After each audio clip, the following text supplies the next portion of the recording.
नमस्कार, मैं हूं आशीष त्रिवेदी और आप देख रहे हैं संकल्प का यूट्यूब चैनल।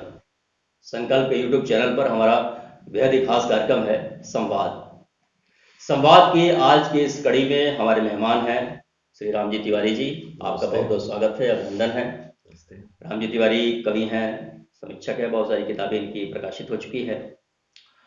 दोस्तों, आज हम बात करने जा रहे हैं विश्व सिनेमा और ऑस्कर अवार्ड को केंद्र में रख करके। जैसा कि हम सब जानते हैं कि सिनेमा की दुनिया का सबसे बड़ा अवार्ड माना जाता है ऑस्कर अवार्ड, और हमारी ये भी मान्यता है कि जिन फिल्मों को ऑस्कर अवार्ड दिया जाता है वो दुनिया की सबसे बेहतरीन फिल्में होती हैं। तो आज हमारे बातचीत का केंद्र में है विश्व सिनेमा और ऑस्कर अवार्ड। तो सबसे पहले तिवारी जी, आपसे मैं ये जानना चाहूँगा कि जिन फिल्मों को ऑस्कर अवार्ड दिया जाता है, क्या वो दुनिया की सबसे बेहतरीन फिल्में होती हैं? और दूसरा ये सवाल कि क्या ऑस्कर अवार्ड दुनिया का सबसे बड़ा अवार्ड है जो सिनेमा की दुनिया में दिया जाता है विभिन्न क्षेत्रों में? जी, नमस्ते। पहले तो इस बात को हमें समझना होगा कि ऑस्कर अवार्ड्स दुनिया की बेहतरीन फिल्मों का पुरस्कार नहीं है। जी। ये ऑस्कर अवार्ड्स हॉलीवुड की फिल्मों का पुरस्कार है। हॉलीवुड मतलब अमेरिका में जो फिल्में बनती हैं और जो वहाँ पे रिलीज होती हैं, ये पुरस्कार उन्हीं फिल्मों को दिया जाता है। वही फिल्में इसमें एंट्री के रूप में शामिल होती हैं। और तो ये एक तरह से पहली बात ये क्लियर कर लिया जाए कि ये दुनिया का पुरस्कार, दुनिया के सिनेमा का पुरस्कार नहीं है, ये अमेरिकी फिल्मों का एक पुरस्कार है। अब दूसरी बात इसमें क्लियर ये कर लेनी होगी कि ये भ्रम जाता है कि एक उसमें कैटेगरी होती है विदेशी भाषा की फिल्मों की, तो उसमें भारतीय एंट्री भी जाती है, चीन से जाती है, जापान से जाती है और दुनिया के देशों से एंट्रीज जाती हैं। तो उससे ये लगता है कि ये पूरी दुनिया के फिल्मों के पुरस्कार हैं। सच्चाई ये है कि वहां पे 24 कैटेगरी में फिल्मों के 24 कैटेगरी में पुरस्कार दिए जाते हैं, जिसमें से एक कैटेगरी विदेशी भाषा की फिल्मों की है। तो उसी एक कैटेगरी में 100-150 देशों की फिल्में compete करती हैं और ये बहुत साजिश के तहत या कहिए कि बहुत शातिराना ढंग से उन्होंने एक विदेशी भाषा की फिल्मों की कैटेगरी रख दी है, जिससे दुनिया भर में ये लगता है कि चूंकि ये इसमें दुनिया भर की फिल्में जाती हैं, तो ये दुनिया भर की फिल्मों का पुरस्कार है। सच्चाई ये है कि ये अमेरिकी फिल्म इंडस्ट्री, हॉलीवुड की फिल्मों का पुरस्कार है। उसमें एक कैटेगरी, 24 कैटेगरी में वो पुरस्कार दिए जाते हैं, जिसमें एक कैटेगरी विदेशी भाषा की फिल्मों की है, जिसमें हमारे देश की या और देशों की फिल्मों की उपस्थिति भी रहती है। और उसी से ये भ्रम फैल जाता है कि यहाँ पे दुनिया भर की अच्छी फिल्में जाती हैं और उसमें जो फिल्में पुरस्कृत हो जाती हैं वो दुनिया की सर्वश्रेष्ठ फिल्म है। तो इसलिए इस बात को समझ लेना मेरे ख्याल से जी, बेहद बेहद जरूरी है। बिल्कुल। तो मतलब ये कि जो ऑस्कर अवार्ड है मूलतः वो अमेरिका का हॉलीवुड का वो पुरस्कार है। तो जो हमारी एक जो सोच है आम लोगों की कि ऑस्कर अवार्ड में जो फिल्में आती हैं वो बेहतरीन फिल्में होती हैं, तो क्या हॉलीवुड के अलावा भी इस तरीके की फिल्में बनती हैं जिन फिल्मों को हम कहें कि नहीं ये अच्छी फिल्म है, बेहतरीन फिल्में हैं विश्व जी सिनेमा के परिदृश्य में अगर हम देखें तो? जी, देखिए हॉलीवुड में दोनों अतिरेकों से हमें बचना चाहिए। एक तो पहला अतिरेक है जो हम लोगों के दिमाग में रहता है कि इस जो विश्व का सर्वश्रेष्ठ सिनेमा है वो हॉलीवुड में है। तो इससे तो एकदम से निकलना चाहिए कि वो विश्व का जो श्रेष्ठ सिनेमा है वो हॉलीवुड में सिर्फ नहीं है। और दूसरा ये भी न कह दें कि भाई हॉलीवुड में सब खराब ही बनता है, तो इसलिए वहां भी कुछ अच्छा जरूर बनता है। ये हमें ये देखना चाहिए कि वो एक देश की फिल्में हैं, जैसे अमेरिका में, लेकिन फिल्में सिर्फ अमेरिका में नहीं बनती हैं। फिल्में आप देखें तो यूरोप में बनती हैं, एशिया में बनती हैं, अफ्रीका में बनती हैं, साउथ अमेरिका में बनती हैं। और उसी तरह से आप देखें कि यूरोप का जो सिनेमा है वो बहुत ही समृद्ध सिनेमा है। 50-60 के दशक में जो परिवर्तन आ रहे थे, तो वहाँ पे एक न्यू वेव मूवमेंट आया और उसने बहुत सारे परिवर्तन किए। वो फ्रांस में मूवमेंट था, उसका प्रभाव इटली पे पड़ा, उसका प्रभाव और यूरोप के देशों पे पड़ा। तो जो उसमें बहुत अच्छे अच्छे निर्देशक, आप समझिए कि फ्रांस में गोदार जैसा निर्देशक, ट्रूफो जैसा, रेने जैसा निर्देशक आया। उसी तरह से इटली में आप समझिए बर्नार्डो बर्तोलुची या रॉबर्टो बेंजीनी, और इस तरह के बहुत सारे, विटेरियो बेसिका, और उसका, और इंग्लैंड में आप देखेंगे तो हिचकॉक जैसा बहुत सारे, मतलब इस तरह के फिल्मकार आए जो यूरोप में बहुत अच्छी, और यूरोप में एक बहुत समृद्ध परंपरा है। तो ये बात कहना कि सिर्फ हॉलीवुड में सिनेमा बनता है, ये एक तो इसको नकारना चाहिए और एकदम से गलत बात है। कि दुनिया का श्रेष्ठ सिनेमा वहीं पे है। वो श्रेष्ठ सिनेमा दुनिया के हर हिस्सों में फैला हुआ है, और उसकी सबसे बड़ी आपको जो है पहचान, आप यूरोप का अगर आप सिनेमा देखें तो उसमें वो सब दिखाई देता है। बिल्कुल, मतलब इटली में, फ्रांस के जो सिनेमा है जी। उसका जो है, तो वो बेहतरीन फिल्में जो हैं वहाँ पर हम लोग जो है उसको देखते हैं। इसके अलावा क्या हम ये जानना चाहेंगे कि यूरोप के बाद एशिया की क्या स्थिति है फिल्मों के बारे में? जी। ये बहुत अच्छा आपने सवाल किया कि हम लोग कई बार हॉलीवुड से निकलते हैं तो हम लोग यूरोप में फंस जाते हैं। जैसे मैं अभी देखिए तो यूरोप की ही बात करने लगा। आप देखें तो एशिया का सिनेमा भी इक्वली उतना ही इम्पोर्टेंट है और उतना ही समृद्ध है।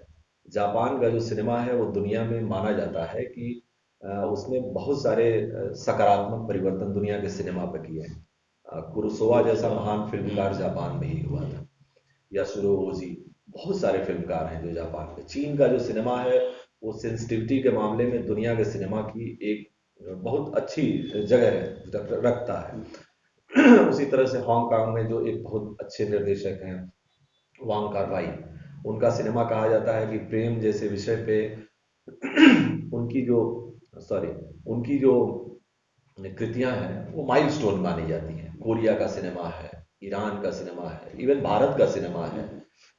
हम अपने पड़ोसी देशों में देखें तो बांग्लादेश में और श्रीलंका। तो एशिया में आप समझिए कि पूरा आप पश्चिम से जाके पूरब तक कहीं से भी आप देख सकते हैं। तो जो एशिया का सिनेमा है वो कहीं से भी दुनिया के सिनेमा से कमतर नहीं है, बल्कि कई मामलों में तो उसको आगे बढ़ के उसने समृद्ध किया है। आप ईरान का सिनेमा जी, तो अभी आप ईरान की बात कर रहे हैं तो ईरान की एक फिल्म मैंने फिल्म देखी है, the childrens of heaven, Majid Majidi की वो फिल्म है। जी ईरान में एक जो प्रतिबंध है कि हम प्रेम और राजनीति, जी इन दो विषयों में हम फिल्म नहीं बना सकते वहाँ पे। और अगर हम अपने बॉलीवुड की बात करें तो अगर इन दोनों विषयों को हटा दिया जाए तो मुझे लगता है कि सिनेमा ही खत्म हो जाएगा तो भारत में। जी तो और ऐसी स्थिति में ईरान का सिनेमा पूरे विश्व स्तर पर एक अपना वो मानक स्थापित किया है, मजबूत तरीके से आया है वो। जी। तो ये कैसे संभव हो पाया है? देखिए, जो इस्लामिक देश हैं वहाँ पे बहुत सारी कलाओं पे उस तरह की स्वतंत्रता हासिल नहीं है जैसे कि पश्चिम में है या हमारे यहाँ भी है। उसमें एक, लेकिन एक देश है ईरान, उसने उन प्रतिबंधों, उन दबावों के बीच कैसे सिनेमा जैसा माध्यम पनप सकता है और दुनिया में कैसे वो अपना प्रभाव छोड़ सकता है, ये जानना जो है वो बड़ा दिलचस्प है। ईरान में आप सोचिए कि जब ये सिनेमा का भी मूवमेंट शुरू हो रहा था, 70 के दशक में सिनेमा आ रहा था, उसी समय वहां पे इस्लामिक क्रांति होती है और उसके अंत में तो एक तरह से उस पर एक दबाव पड़ गया कि अब बहुत सारे विषय वहां पे प्रतिबंधित कर लिए गए कि जैसे प्रेम के विषय हैं वो सार्वजनिक रूप से आप नहीं नहीं उसका कर सकते। प्रदर्शन कर सकते, राजनीति पे बहुत बात नहीं कर सकते। तो ये सब विषय जो है वो बाधित हो गए, लेकिन सिनेमा चूंकि वहां पे उदित हो रहा था तो उसने अपने आप को एक तरह से नया अपने आप को खोजा कि हम क्या कर सकते हैं। उसमें सबसे बड़ा जो फिल्मकार, सबसे बड़े जो फिल्मकार थे ईरान के, वो अब्बास हाँ, बस। कियारोस्तामी थे, जिनकी टेस्ट ऑफ चेरी और जो ट्रई एक मानी जाती है वो बड़ी फेमस मानी जाती है। और उसके बाद आपने जैसा नाम लिया, माजिद मजीदी माजिद हैं, मजीद। जफर पनाही हैं, मखलफ बाप हैं, और बहुत सारे फिल्म जैसे कि कुर्दिश, ईरानी कुर्दिश निर्देशक हैं बहमन गोबादी, उनकी एक फिल्म है टर्टल कैन फ्लाई। तो वो ये एक समझिए कि ऐसा एक उन्होंने मूवमेंट उन लोगों ने एक चलाया जिसमें इन विषयों के प्रतिबंध होते हुए भी कैसे समाज को रिफ्लेक्ट किया जा सकता है, कैसे मानवीय संवेदनाओं को सामने ले आया जा सकता है, और कैसे एक चकाचौंध से दूर रह के एक साफ सुथरी कैसे फिल्में बनाई जा सकती हैं जिसमें समाज भी दिखे और मानवीय संबंध भी दिखे। तो उसकी क्लासिक एग्जाम्पल जो है ईरान का सिनेमा। ये बड़ी अच्छी बात कही आपने। और एक चीज़ ये इसमें जोड़ना चाहूँगा मैं सवाल कि पूरी दुनिया के परिदृश्य, सिनेमा परिदृश्य को अगर हम देखें तो अगर बेहतरीन फिल्मों का अगर हमें चयन करना हो, जैसे बहुत सारे विषयों पर यूरोप में भी फिल्में बनी हैं, अमेरिका में भी फिल्में बनी हैं, हॉलीवुड में, तो उन फिल्मों में बेसिक डिफरेंस क्या हो सकते हैं? जैसे एक ही विषय पर अगर यूरोप में फिल्म बनती है और हाँ अमेरिका में फिल्म बनती है, तो उन दोनों में क्या वो चीज़ें जो है जिसको हम फोकस करें कि ये बेहतरीन फिल्म है, हाँ। वो क्या मापदंड हो सकता है ये हमारा? बहुत अच्छा आपने सवाल किया।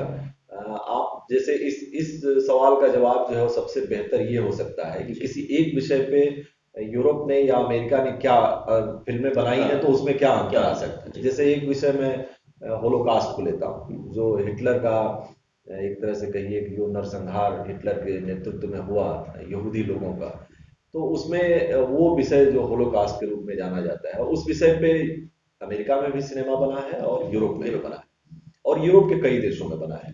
तो उससे हमें ये भी पता चल सकता है, उन फिल्मों को अगर हम देखें तो उससे हमें ये पता चल सकता है कि सिनेमा बनाने के का जो अंतर है वो कैसे है। तो यो आप देखेंगे कि जैसे अमेरिका में उस विषय पे एक बहुत अच्छी फिल्म है सिंडर्स लिस्ट जिसको कहा जाता है। उसी विषय पे इंग्लैंड में जो फिल्म बनी वो द बॉयज इन स्ट्रिप्ट पैजामा है। उसी विषय पे इटली में फिल्म बनी लाइफ इज ब्यूटीफुल, रॉबर्टो बेंजीनी ने बनाई। उसी विषय पे पोलिश एक निर्देशक है रोमन पोलांस्की, उन्होंने बनाई फिल्म द पियानिस्ट। और उसी विषय पे हंगरी में एक फिल्म बनी द सन ऑफ सोल। उसी विषय पे और भी फिल्में हैं, मैंने ये 4-5 हाँ उदाहरण दिए। जी। तो आप देखेंगे कि हॉलीवुड फिल्म में क्या होता है कि उनके पास तकनीक बेहतर है, उनके पास पैसा बहुत है, तो वो जो चीजें हैं वो बड़ा सेट और बड़ी सारी चीजें वो साफ साफ दिखाई देती। लेकिन अगर आप देखें तो जो मानवीय संवेदनाएं, जैसे ये बहुत सेंसिटिव विषय है, लोगों को मारा जा रहा है, तो जो मानवीय संवेदनाएं हैं, अगर आप इटली का सिनेमा देखेंगे, जो लाइफ इज ब्यूटीफुल देखेंगे, तो वो बाहर से फिल्म बड़ी ह्यूमरस है, लगता है कि आपको हंसा रही है, लेकिन आप देखते हैं तो आप उसको रोते हुए देखते हैं। उसी तरह से जो हंगरी की फिल्म है, वो आप देखते हैं तो एक जो मारने वाला आदमी है जिसकी जिम्मेदारी दी गई है कि वो मारेगा, उसके पीठ पे वो कैमरा लगा है और उसी से वो पूरी फिल्म जो है वो फिल्माई जाती है। तो इसी तरह से पियानिस्ट है, तो आप ये भी पता चलेगा कि पोलिश कोई निर्देशक कैसे फिल्म बनाता है। तो सिर्फ एक मतलब एक विषय से समझ सकते हैं हम कि कैसे जो है अमेरिका का सिनेमा और यूरोप का सिनेमा कैसे अलग है, अलग। और कैसे जो चीजें अमेरिकी सिनेमा में है वो भी महत्वपूर्ण है, लेकिन जो इन फिल्मों में है और इन देशों की फिल्मों में है वो भी महत्वपूर्ण है। और उसमें सबसे बड़ा जो अंतर आप देख सकते हैं तो वो ये है कि उनके यहाँ तकनीक और पैसा हॉलीवुड में बहुत ज्यादा है, लेकिन अगर ये कम किया जाए और जहां पे ये नहीं है, उन लोगों ने मानवीय संवेदनाएं और जो दृष्टि है उसे विकसित करके अपने सिनेमा को समृद्ध किया है। तो ये आप समझिए कि एक बेसिक अंतर है। अभी आपने दृष्टि की बात कही कि हम, तो एक चीज़ भी ये आता है कि किसी फिल्म को देखने की दृष्टि हमारी क्या होनी चाहिए और किस बिना पर हम कहें कि ये दुनिया की बेहतरीन फिल्मों में से एक फिल्म है। जैसे आमतौर पर जो मान्यता है कि फिल्में उद्देश्यपरक फिल्में, प्रोपेगेंडा बेस्ड फिल्में या फिर व्यावसायिक फिल्में, तो ये तीनों मापदंड हैं हमारे फिल्मों के देखने के, जो नज़रिया है हमारा। तो इस बेस पर हम फिल्मों को किस आधार पर हमें ये कहना चाहिए कि ये दुनिया की बेहतरीन फिल्मों में से एक फिल्म है ये। जैसा आप जानते होंगे कि फिल्म का जो पूरा इतिहास है वो 150 सालों के जी। आसपास का है। तो इसमें आप देखेंगे कि तो जो एक परंपरा रही है, फिल्म बेसिकली जो शुरुआत हुई वो बात कहने से ही हुई। तो जो बहुत सारे एक पहली जो धारा है वो मानती है कि हमारे पास बात महत्वपूर्ण होनी चाहिए, तो वही फिल्म कहने का उद्देश्य महत्वपूर्ण होना चाहिए। तो हम कुछ समाज के हिस्से तक पहुंचे और कोई उसका उद्देश्य हो जिससे समाज की का के बृहत्तर तबके का भला हो। तो एक तो ये बात हो जाती है। दूसरी बात है कि आप देखेंगे कि हिटलर के दौर में, नाजी दौर में या मुसोलिनी के दौर में बहुत सारी प्रोपेगेंडा फिल्में उन्होंने बनाई, और उन्होंने अपने अधिनायकत्व को चमकाने के लिए ये सब फिल्में बनाई। बहुत सारे देशों में बाद में भी इस पे काम होता रहा।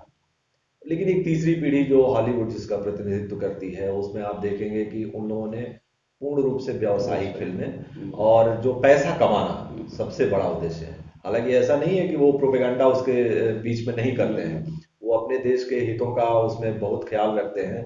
और ऑस्कर पुरस्कारों पे अगर हम बात करें तो आप ऑस्कर पुरस्कारों की जो 90 साल की जर्नी है, अगर आप देखेंगे तो उन्हीं फिल्मों को अमेरिका में भी प्रमोट किया जाता है जो फिल्में अमेरिकी इंटरेस्ट को पूरा करती हैं और दुनिया में उसी नजरिए से अमेरिकी इंटरेस्ट को बेहतर नजरिए से रखती है, जिसमें थोड़ा सा उनकी आलोचना होती है।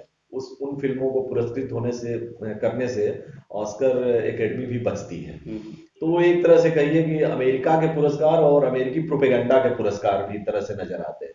तो ये जो तीन मापदंड है उसमें हमें देखना है। और अगर कोई भी कहा जाता है कि कला सामाजिकता के बिना कैसे रह सकती है, तो ये भी एक कला है, कला का माध्यम है। और उसका जो मुख्य रूप से मुझे लगता है कि जो सामाजिकता उसका बहुत बड़ा उद्देश्य है, और उद्देश्य परक सिनेमा ही सबसे बड़ा कहे तो बिल्कुल। एक धारा है, हमारे सबसे यहाँ के बड़ी बड़े धारा डायरेक्टर ऋत्विक घटक रहे, है। जी। उनसे एक बार पूछा गया था इस संदर्भ में कि सिनेमा में सबसे महत्वपूर्ण क्या होना चाहिए, तो उन्होंने कहा था कि कथ्य जो है उसका सबसे इम्पोर्टेंट पहलू होना चाहिए। तो अगर हम बात करें तो एक चीज़ और निकल करके आती है इन बातों से कि जैसे हम देखते हैं कि जो हॉलीवुड का सिनेमा है और ऑस्कर अवार्ड है, तो हम पूरे दुनिया के सिनेमा को हॉलीवुड का सिनेमा मान लेते हैं। जी। ठीक उसी तरीके से हम बॉलीवुड में आ जाते हैं, क्योंकि हॉलीवुड के बाद सबसे ज़्यादा नाम लिया जाता है बॉलीवुड का, बहुत सारी फिल्में बनती हैं यहाँ पे। बिल्कुल। तो क्या जो बॉलीवुड की फिल्में हैं वही पूरी भारतीय सिनेमा का वो केंद्र बिंदु है बॉलीवुड, या फिर इसका और भी विस्तार है? ये भी बहुत अच्छा सवाल है कि हम लोग जब हॉलीवुड से निकलते हैं तो बॉलीवुड पे हॉलीवुड आके जो है स्टिक हो हाँ, जाते हैं। ये भी एक भ्रम है। जी। आप समझिए कि भारत में बॉलीवुड की अपनी जगह है और बॉलीवुड में बहुत फिल्में बनती हैं और हर धारा की फिल्में बनती हैं, लेकिन बॉलीवुड जो है पूरे भारतीय सिनेमा का प्रतिनिधित्व नहीं करता। आप देखेंगे कि तो जो भारतीय सिनेमा है वो क्षेत्रीय भाषाओं में स्थानीय स्तर पे बहुत अच्छा बनता है। आप देखें असम का जो सिनेमा है, असमी जो सिनेमा है, जहानू बरुआ को कौन भूल सकता है। उसी तरह से बंगाल का जो सिनेमा है, हम्म, आप सत्यजीत रे को सत्यजीत रे। कौन भूल सकता है, और बहुत सारे और तमाम हम्म, निर्देशक। वहां से आप दक्षिण में जब आप जाएं तो मलयाली जो सिनेमा है अदूर गोपालकृष्णन का, तमिल जो सिनेमा है, कन्नड़ सिनेमा में गिरीश गिरीश कासरवल्ली जैसा कर्नाड। नाम है, मराठी सिनेमा है, तेलुगु सिनेमा है। तो आप समझिए कि जो भारतीय सिनेमा है वो हॉलीवुड सिनेमा उसका एक हिस्सा है। हमें इस बात को समझना चाहिए, और हम ये नहीं कह रहे हैं कि आप हॉलीवुड को खाली हम्म, बॉलीवुड कह रहे हैं, सॉरी, हम्म, बॉलीवुड को आप खारिज कर दिए। लेकिन ये कहना कि बॉलीवुड में ही सिर्फ भारतीय सिनेमा निवास करता है, ये मुझे लगता है कि फिर वही गलती दोहरानी होगी जो हम विश्व स्तर विश्व पे स्तर पे दोहराते हैं। जाते हैं। और जो भारतीय सिनेमा है उसका विस्तार जो है वो बहुत सारी क्षेत्रीय भाषाओं से मिल के बना हुआ है, और वो सारी भाषाएं उसको समृद्ध करती हैं, और वो दुनिया के स्तर पे उसकी जो है वो पहचान है, छाप है। बिल्कुल। क्षेत्रीय भाषाओं की बात हो रही है तो हम लोग भोजपुरी भाषी क्षेत्र में हैं और संयोग से आज मातृभाषा दिवस भी है। तो जो हमारे भोजपुरी सिनेमा का जो स्तर है, जी। पूरे अगर भारतीय परिदृश्य में देखें तो इसका क्या महत्व है हमारे सिनेमा जगत में? ये तो एक तरह से कहिए कि हम लोगों की दुखती हुई रग है। जैसे हम लोग भोजपुरी में जानते हैं कि यहाँ का जो लोक लोक परंपरा है वो बहुत समृद्ध रही है। आप समझिए गीत भी रहे, संगीत भी रहा, लोगों का समाज रहा, वो बहुत समृद्ध रहा, इसमें दो राय नहीं है। दुर्भाग्यवश क्या हुआ कि जैसे सिनेमा का विस्तार होता गया, वैसे वैसे जो भोजपुरी जो सिनेमा है या भोजपुरी जो पूरी लोक संगीत की जो परंपरा है, वो कहें तो वो नीचे चलती चली गई। और या जो उसका प्रदर्शन है जो सामने हमारे आ रहा है, वो काफी हद तक कमतर होता चला गया। और ये बहुत ही दुखती हुई बात है कि जिसकी इतनी समृद्ध बेहतर और परंपरा रही हो, वो पूरा जो उसका गीत है, पूरा जो उसका संगीत है, जो पूरा उसका लोक कल्चर इसका। लोक कल्चर है, जो पूरा उसका सिनेमा है, हम्म, वो इस तरह से पीछे है और इस तरह से हिकारत के भाव से देखा जाता है उसे। ये बहुत ही खराब लगता है कहते हुए, लेकिन यही सच्चाई है, क्या बिल्कुल। कहें। एक आखिरी सवाल मैं लेना चाहूँगा कि अगर हम विश्व स्तर पे अगर अच्छी फिल्मों को हम देखना चाहें जी। और जानना चाहें कि बड़े लेवल पर कौन-कौन सी फिल्में कहाँ कहाँ से हम देख सकते हैं, और एक चीज़ और इसमें कि विश्व सिनेमा को देखने में सबसे बड़ी बाधा जो आती है भाषा की समस्या जी। आती है। तो उसको हम कैसे दूर कर सकते हैं भाषा की समस्या को, और उन फिल्मों को हम कहाँ देख सकते हैं? देखिए, एक बात तो पहले के समय में ये बहुत ही मुश्किल काम था कि फिल्में बड़ा मुश्किल से मिलती थी। कई एक वेबसाइटें जो थी जो अ, थी, लेकिन वो उस तरह से हम लोग उसको एक्सेस नहीं कर पाते थे। आज के समय में थोड़ा आसान हो गया, बहुत सारी वेबसाइटें हैं जहाँ से आप फिल्में डाउनलोड कर सकते हैं, जहाँ से आप देख सकते हैं। तो दुनिया का सिनेमा एक तरह से पहले तो हमारी ये कोशिश होनी चाहिए कि अगर हम दुनिया के सिनेमा पे बात कर रहे हैं तो उसको खोज लें और दुनिया के सिनेमा को एक तरह से एक्सेस कर लें। उसके बाद दूसरी चीज़ है कि अगर हम खोजने निकलेंगे तो वो फिल्में मिल जाएंगी हमें इंटरनेट पे। तीसरी जो आपने बात कही कि कैसे भाषा की क्या हुँ, समस्या हो सकती है, तो निश्चित रूप से कोई जर्मनी में अगर सिनेमा बन रहा है या इटली में बन रहा है या चाइना में बन रहा है या जापान में बन रहा है, तो सारी भाषाएं तो हमको नहीं हुँ, आती हैं, या कोई तमिल ही सिनेमा है, तो अब उसमें सबसे अच्छा माध्यम है कि जो उसके सबटाइटल्स आते हैं, उसके सहारे वो अंग्रेजी में सबटाइटल्स लगभग सारी फिल्मों के उपलब्ध रहते हैं, तो उसके सहारे हम देख सकते हैं उन फिल्मों को।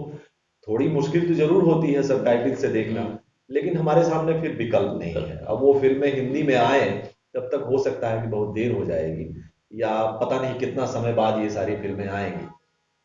तो इसलिए सबटाइटल्स का उसमें सहारा लिया जा सकता है और इन वेबसाइटों के सहारे हम उसको देख सकते हैं। जी बिल्कुल, बहुत बहुत धन्यवाद। और दोस्तों, विश्व सिनेमा और ऑस्कर अवार्ड को केंद्र में रख करके बहुत सारी बातें हुई हम लोगों की। और सिनेमा का 150 साल पुराना इतिहास रहा है, और कला का जो सबसे विकसित रूप है वो सिनेमा है। सिनेमा हमारे पूरे समाज पर एक बड़ा प्रभाव भी छोड़ता है। आगे हम अन्य विषयों पर बातचीत करते रहेंगे, संवाद का कार्यक्रम हमारा जारी रहेगा। तब तक के लिए आपको नमस्कार। नमस्ते।